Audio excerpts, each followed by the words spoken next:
Hi, everyone. Welcome back to Shhhcrets.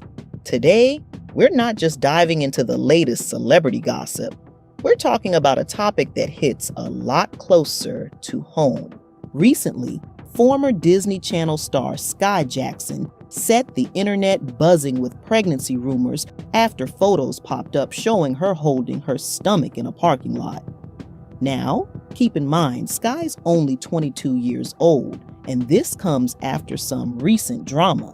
Back in August, she was arrested on suspicion of domestic battery after an altercation with her boyfriend, though no charges were filed. This is her first public sighting since that incident, and the paparazzi were all over it, snapping shots of her in a black and gray plaid jacket, tiny shorts, and a bright pink bonnet with matching slides. And let's talk about her top too. When she whipped off her coat to cover her stomach, she revealed a shirt that had the words, "Fuck you," in bold. I suppose Skai would want us to mind our own business, but today, unfortunately, I cannot. And those rumors have since been confirmed to be true.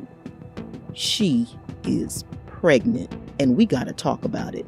It's especially disheartening to see this happen with another young woman who once represented a Disney princess, an image that so many young girls look up to as an example of success, independence, and self-respect. First, it was Holly, and now Skai. These are young women with immense resources and endless possibilities before them, yet they're falling into patterns that seem almost inescapable in today's world.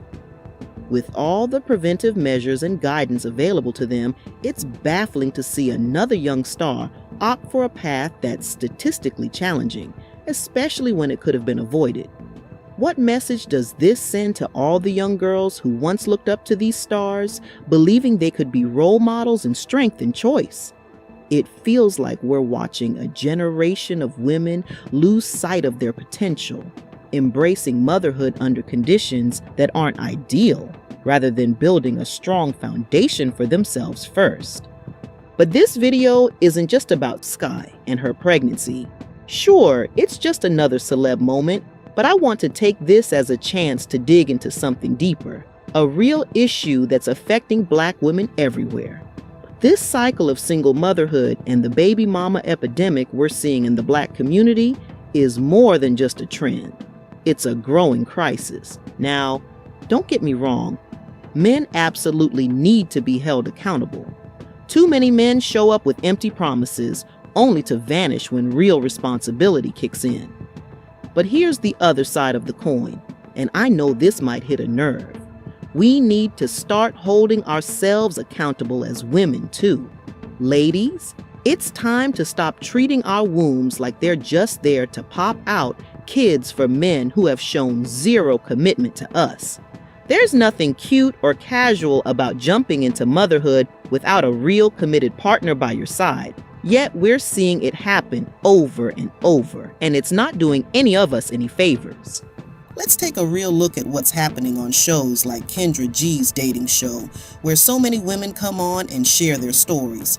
3 kids by 3 different men, 4 by 4. How old are you, Tiffany Boo?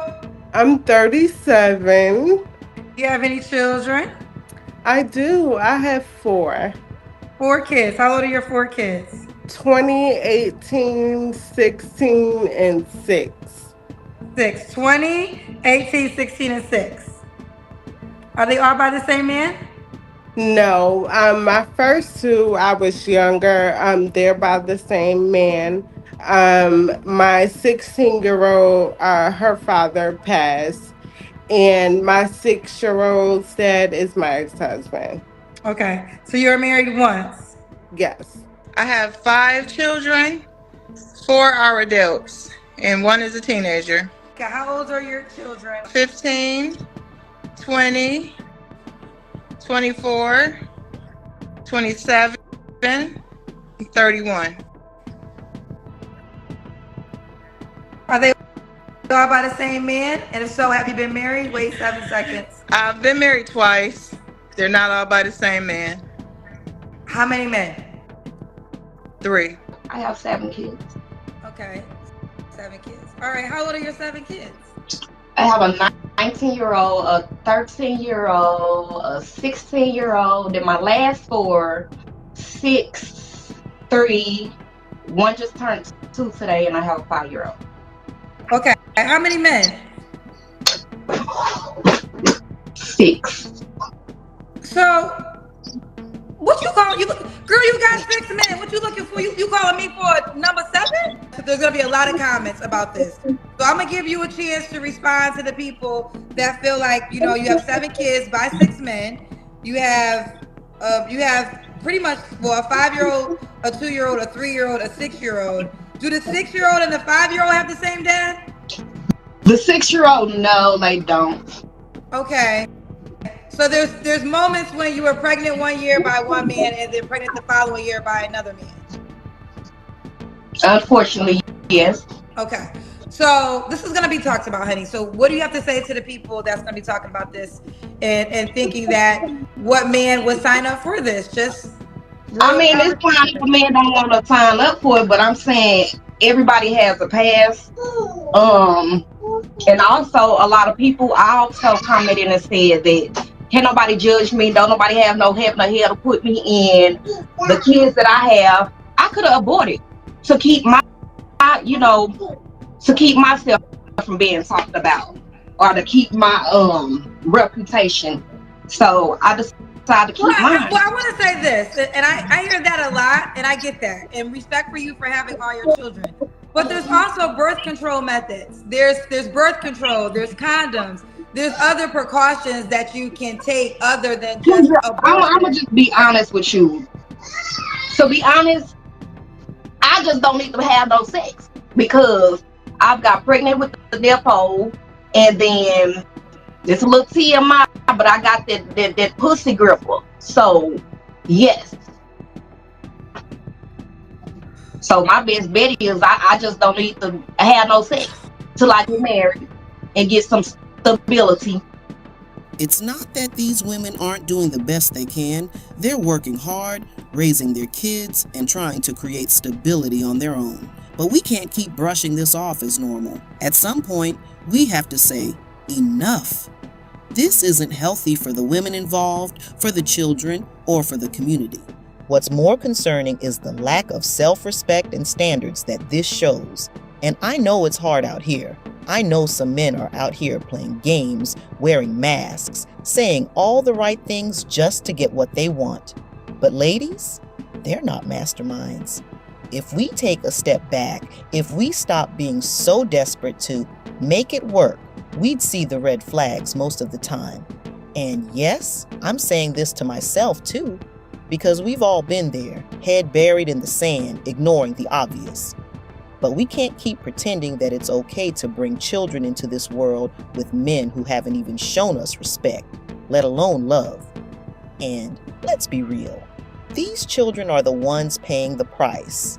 Kids are growing up watching this instability, seeing fathers come and go, and learning that family is just a temporary setup.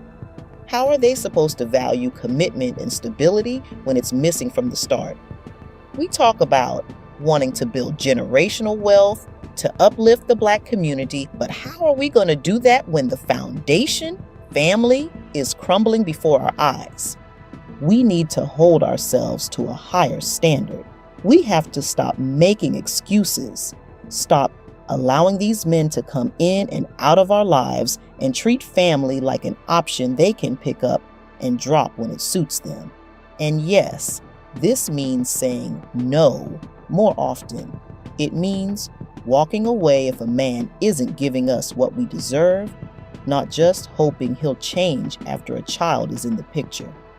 Imagine if we started insisting on more, if we demanded real commitment and stopped settling for these situationships that lead to broken families. This isn't just about personal choice. It's a pattern that's dragging the entire community down. We're seeing more and more women end up with multiple kids from men who have no intention of sticking around, and it's exhausting to even watch. This pattern is not cute, It's not empowering, and it's not setting a good example for the next generation. We need to stop bringing children into unstable situations and start expecting more for ourselves and our kids. This whole mentality of just making it work is what's keeping us in this loop. And if a man isn't committed to you before the baby, he's not going to magically transform into a great partner after. Now, here's a hard truth. Protecting ourselves means taking control of our bodies and not treating having kids like it's inevitable. Ladies, if the relationship isn't solid, there is no reason to risk a pregnancy. It's not hard to insist on using protection. It's not hard to walk away from a situation that doesn't bring you stability. We need to be real with ourselves. There's no excuse for continuing to put ourselves in these situations and thinking it'll turn out different this time. If we keep going down this road, where will it end? We're seeing the effects in real time. Women out here struggling, trying to balance work and kids alone, while the men move on to the next relationship with no accountability. Kids growing up without stability, learning that love and commitment don't mean anything. If we don't break this cycle, it'll just keep repeating, and that's not what any of us want for our community. So, to every Black woman out there, Skai Jackson included, if you're listening, please wait for what you deserve. Don't fall into this cycle that's only going to bring more pain for you and for the children who end up caught in the middle. You deserve respect, commitment, and a stable, loving family, and that starts with setting standards that don't bend just because you're lonely or because society keeps pushing this idea that a woman needs a man no matter what. Ladies, it's time to start demanding better from ourselves and from the men in our lives. We're not animals on a farm, here to breed children with no thought to the future. We're strong, intelligent women who have the right to expect more than these men who walk away the moment things get serious. This cycle needs to stop, and it starts with us. It starts with recognizing the red flags, holding ourselves to a higher standard, and protecting our bodies and our children's future. This isn't about judging anyone. It's about holding ourselves accountable and making sure we don't keep passing down this cycle of struggle, pain, and broken homes. Thanks for sticking with me through this episode. I know this was a deep topic, and I know it's heavy, but if this resonates with you, or if you have thoughts to share, drop them in the comments below because this conversation needs to keep going. And if you haven't already, hit that subscribe button. We're just getting started. Until next time, bye.